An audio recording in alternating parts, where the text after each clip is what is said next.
복잡하게 돌아가는 정치판, 그 판을 한눈에 읽어드리는 시간이죠. 윤태곤의 판, 의제와 전략그룹 더모아의 윤태곤 실장 나오셨어요. 어서 오십시오. 네, 안녕하세요.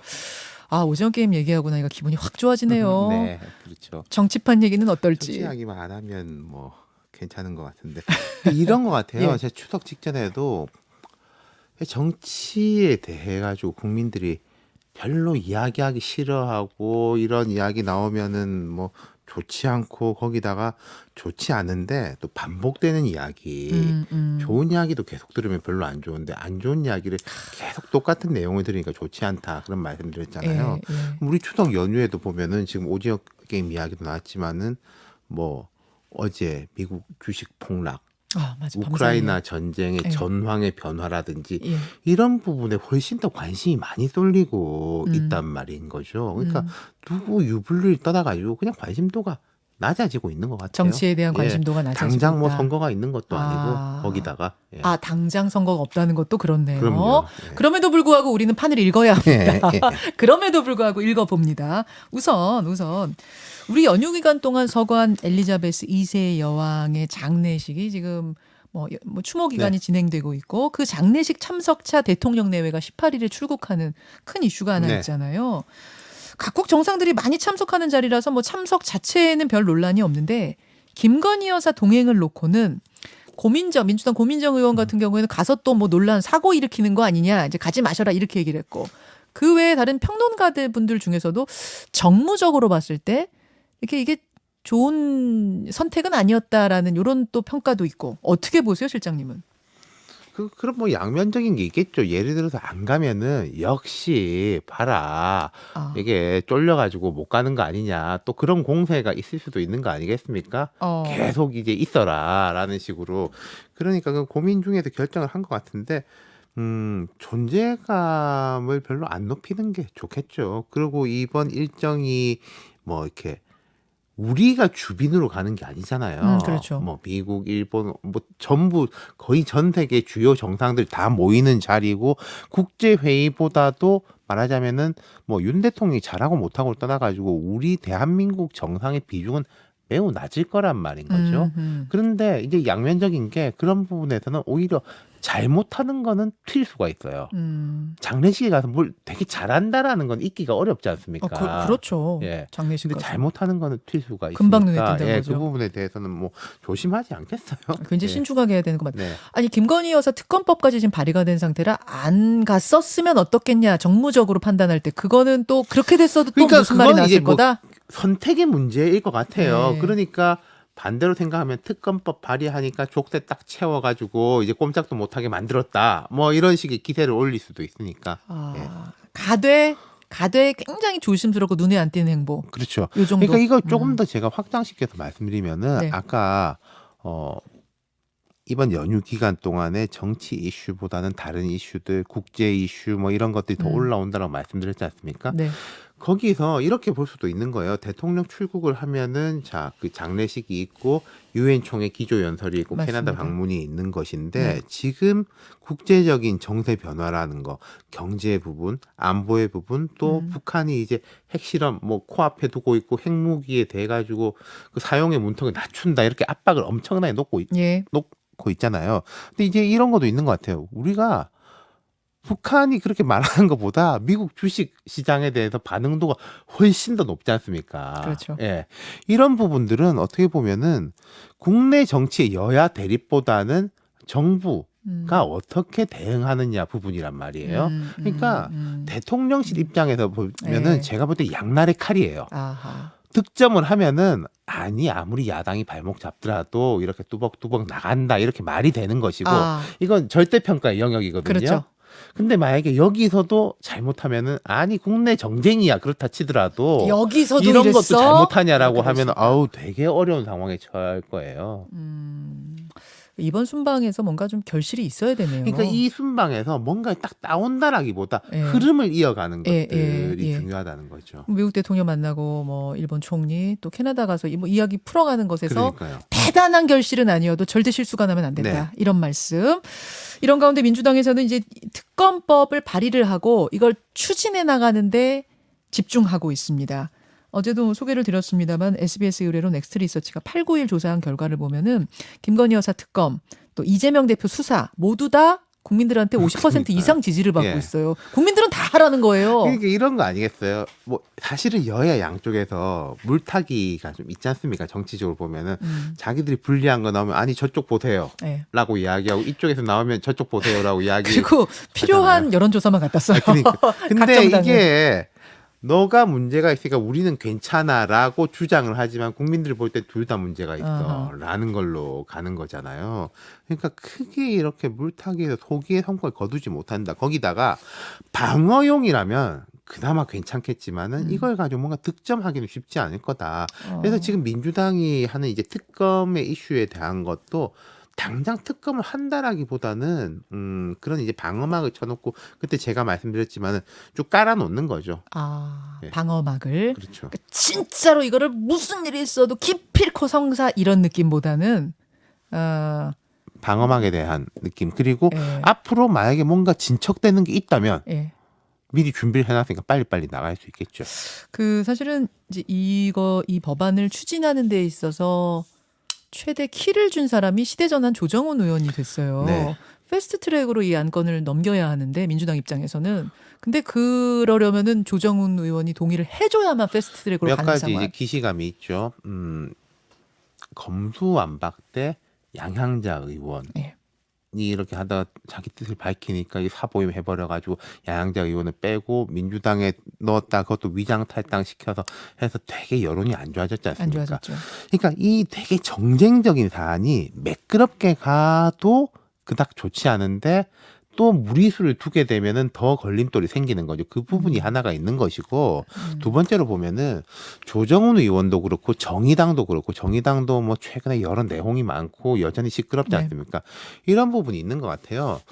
민주당 고유의 전선에 우리가 거기에 휩쓸려 들어갈 필요가 없다. 과거에 이제 뭐 조국 전 장관 사태라든지 이런 부분에 대해서 정의당도 그렇고 조정훈 의원도 그렇고 나름 반성문 많이 써온 거란 말이에요. 특히 정의당은 굉장히 예. 후회하고 있잖아요. 그때 그 부분. 우리가 그렇게 돼가지고 이렇게까지 왔다. 거기다 아까 제가 선거 말씀드렸는데 만약에 내일 모레 총선이나 대선이 있다면은 네. 어쩔 수 없이 휩쓸려 가는 게 있는데 아직까지는 시간적 여유가 있기 때문에 조정훈 의원도 그렇고 정의당도 그렇고 좀 독자적 모습 전선을 치더라도 여당하고 대립하더라도 뭔가 내용적인 거 정책적인 걸 예. 하겠다 그런 이제 전략이 아닌가 싶어요. 그 조정훈 의원은 이 쇼다. 네. 이 정치 쇼 때문에 다른 정책들 이슈가 묻히면 안 된다. 그래서 나는 동의할 수 없다라고 그렇죠. 했고 그러자 민주당에서는 어제 최고위원들이 일제히 인터뷰에 나가서 뭐 저희 프로그램에 장경태 최고위원 나와서 조정훈 의원이 이제 그런 식의 선택을 하면 그 역사적인 책임을 나중에 지게 될 거다. 이런 말을 했어요. 그게 그러니까 이런 거지 않습니까? 제가 이제 이재명 대표에 대한 이제 사법적 공방에 있어가지고도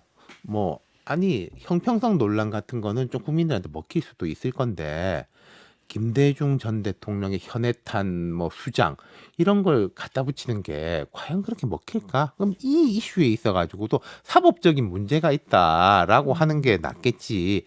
역사적 책임이라고 했을 때 그게 조정훈 의원한테 압박이 될지는 잘 모르겠어요. 그렇게 보시는군요. 조정훈 의원은 역사적 책임이라는 말에 대해서 이렇게 답했습니다. 민주당의 비판, 자신이 역사의 중심이라는 버릇 또 나왔다. 이렇게 답을 했더군요. 알겠습니다. 그렇게 지금 민주당 상황은 돌아가고 있고 국민의힘 얘기로 넘어가 보죠. 앞서 일부에서 국민의힘 김병민 비대위원 인터뷰를 했는데 제가 인터뷰 들으면서 살짝 놀랐던 건 이번에도 플랜 B가 없는 것 같아요. 그러니까 이런 게 있을 거예요. 인용될 수 있다는 생각 전혀 안 하시더라고요. 진짜 없는 거랑 예. 있는데 미리 이걸 꺼내놓으면은 아니 이거 어차피 안 될 거 알면서 하는 거냐라는 이게 두 가지가 있을 텐데 있는데 없는 척. 예. 근데 그건 저도 모르겠습니다. 있는데 없는 척 하는 건지 진짜 없는 건지는 모르겠어요.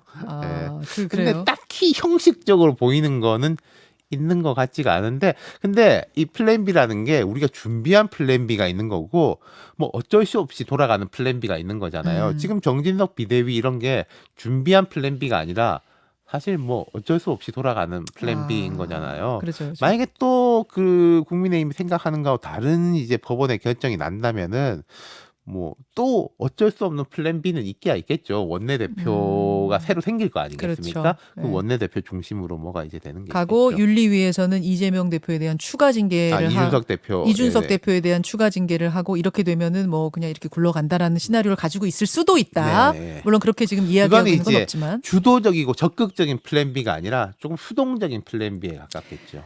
자, 이제 그런 플랜 B도 생각하지 않을 수 없잖아요. 지금 그럼요. 가처분 어떤 결과 네. 나올지 모르니까. 그 경우에 굉장히 중요해지는 사람이 새로운 원내대표입니다. 그럼요. 네. 새로운 원내대표가 그런 경우에는 이제 당대표 직무대행이 돼서 당을 다시 끌고 가는 형태가 되는데 그 새로운 원내대표는 누가 되는 거예요? 요새 재밌는 게요. 이제 이준석 대표가 자기 페이스북에다가 여론조사 같은 거 올려놓지 않습니까? 지금 이 지지율이 이렇게 된 게 네. 책임이 누가 제일 크냐.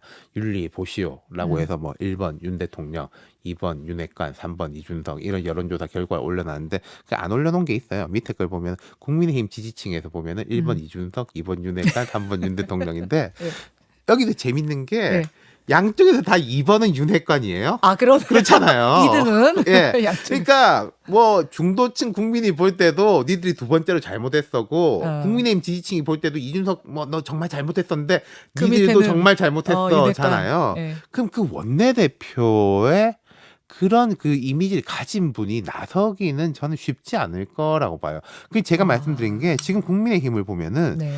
비윤이라고 할 세력은 아직 많지 않다. 비친윤은 상당히 있다라고 했는데 친윤의 이미지가 덜한 사람 뭐 그게 누굴지는 제가 모르겠습니다만 그런 사람으로 가지 않겠어요? 그게 지금 이제 이름 나오는 거는 주호영 전 원내대표, 네. 정우택 의원, 뭐 윤재옥 의원 이런 이름들이 거론이 되고 있는데 뭐 조경태 의원 같은 경우에는 아니 원내대표 했던 사람이 또 하느냐, 주호영 원내대표 전에 원내대표인데 또 하느냐, 이거 말 안 된다, 뭐 이런 얘기도 하시고. 그건 제가 주호영 의원이 된다 안 된다를 떠나가지고 지금 이 국민의힘 상황에서 네. 한 사람은 하지 마라 이게 통할 만큼 여유 있는 상황은 아닐 것 같긴 해요. 아하. 정우택 의원도 제가 지금 기억이 가물가물합니다만 예전에 그런 자리를 했던 것 같기도 하고요. 예. 지금 이게 굉장히 강한 힘을 가진 자리인데도 왜 하겠다고 적극적으로 직접적으로 의사 표현하는 사람이 없습니까? 그게 이것도 있지 않을까요? 지금 그 가처분 제2 가처분 신청하고 맞물려 돌아가는 게 있으니까 이걸 적극적으로 하면은 어차피 이게 가처분 받아질 거니까 내가 해야 된다라고 한 말이 좀 이상하게 되는 거 아니겠습니까? 그런 부분도 있을 그래서 것 같아요. 추대냐 경선이냐 이것 때문에 좀 눈치 보고 있다는 얘기도 들리던데 그건 아니에요? 그건 제가 모르겠습니다만은 뭐 추대냐 경선이냐 경선을 하는 게 차라리 오히려 더 힘을 받을 수도 있을 거예요. 제가 생각할 때는 박수 치고 이렇게 하는 것보다 그냥. 안 그래도 지난번에 이제 박수 때문에 그러니까. 김웅 의원님 박수의 힘이냐 막 이렇게 비판했을 그러니까 정도로. 그 권성동 전 원내대표도 이제 재신임 받을 때 박수치고 넘어가는 식으로 됐지 않습니까? 그런 것보다는 차라리 경선을 하는 게 더 힘을 받을 것 같아요. 오히려 윤태곤 실장의 조언은 경선해라. 그렇죠. 그게 뒷말이 안 나오는 거죠. 네. 알겠습니다. 예, 정진석 위원장이 어제 법원을 향해서 사법자재에 선 넘으면 정치 위에 군림하는 것이다. 요 말하는 것이 또 굉장히 화제가 되고 있어요. 논란도 되고 있고. 이거 압박 아니냐, 뭐 이런 이야기와 정치의 사법화가 너무 심하기 때문에 이런 말 할 수 있는 거다라는 이야기 어떻게 보세요? 두 가지 다겠죠. 어쨌든 법원의 판결 저희가 기억하실지 모르겠는데 이런 가처분 신청 같은 거 한 새벽까지 하면은 진짜 그 시간까지 고민을 하는지 미리 결정해놓고 이렇게 쉬다가 내는지 모르겠다 말씀드렸는데 이런 거 다 보겠죠. 법원에서도. 다만 자 사법의 정치와 정치의 사법화에 대한 이제 부정적인 이야기들이 많습니다만은 근데 이 책임이 누구한테 있냐는 거죠. 법원이 강제로 그렇죠. 이걸 들고 와가지고 야 이거 니들 하지마 우리가 심판할게라고 하는 것인지 정치권에서 들고 가가지고 법원한테 결정해 주세요 한 다음에 내 입맛에 안 맞으면은 이쪽이건 저쪽이건 막 비판하지 않습니까? 사실 검찰에 대한 것도 마찬가지예요. 그렇죠. 고소고발 막 한 맞아요. 다음에 검찰이 이렇게 결정했다라고 해버리니까 이 부분은 이제 닭이 먼저냐 달걀이 먼저냐인데 정치의 사법화가 먼저고 그러다 보니까 저는 사법의 정치화에 대한 것도 있다고 봐요. 왜냐하면 과거에는 우리가 판사가 누군지 별로 신경 안 썼었어요. 그렇죠. 근데 하도 정치적 사건들이 많이 가다 보니까 지역이 어디지? 뭐 이 사람이 어느 모임 출신이지? 자꾸 따져보게 돼 있지 않습니까? 예, 뭐 예. 누구랑 뭐 동문이지? 음. 라고 하는 게 이거는 정치권의 책임이 더 크다고밖에 볼 수 없죠. 그럼 왜 들고 가느냐를 더 따져보자면 결국 정치력으로 해결해야 되는 해결이 안 부분이 되니까. 실종이 돼버리니까 해결이 자, 안 되는 거죠. 이렇습니다. 제일 좋은 건 합의예요. 예. 합의를 못 보면은 승복을 해야 되는 거예요. 네. 이 승복이라는 게 다수결에 대한 승복도 있고 아니면 여론이 이만큼 넘어갔으니까 음흠. 아니면은 여론보다도 이게 내가 권위가 안 서니까 승복한다 이렇게 되는 것인데 합의도 안 돼, 승복도 안 돼, 끝까지 가보자. 그럼 이 끝이라는 거는 법원이지 않습니까? 우리 사회에서는 그렇죠. 이게 중세 시대처럼 결투를 할 수도 없는 거고 예. 끝까지 가는 건 자기들이 가놓고 아. 여기 법원 입장에서는 우습겠죠. 그래요. 여기까지 네. 오늘 상황들 돌아가는 상황들 쭉 좀 정리를 해봤는데 아까 말씀하셨다시피 지금 여러분 문자도 많이 들어옵니다만 먹고 사는 문제가 너무너무 힘드니까 이 정치권에 계속 반복되는 이슈들 그만했으면 좋겠다라는 예. 거기다 아까 제 경제 이슈 플러스 국제 외교 안보 이슈가 제 생각엔 한 9월 중순부터는 좀 올라올 시즌인 것 같아요. 엘리자베스 그래요? 여왕 서거 때부터 예. 쭉 이어지는 흐름입니다.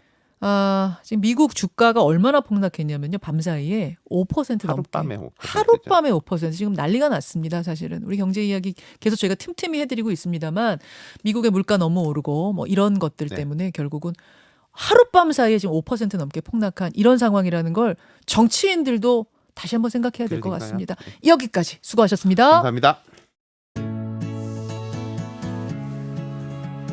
김현정의 뉴스쇼는 시청자 여러분의 참여를 기다립니다. 구독과 좋아요, 댓글 잊지 않으셨죠? 알림 설정을 해두시면 평일 아침 7시 20분 실시간 라이브도 참여하실 수 있습니다.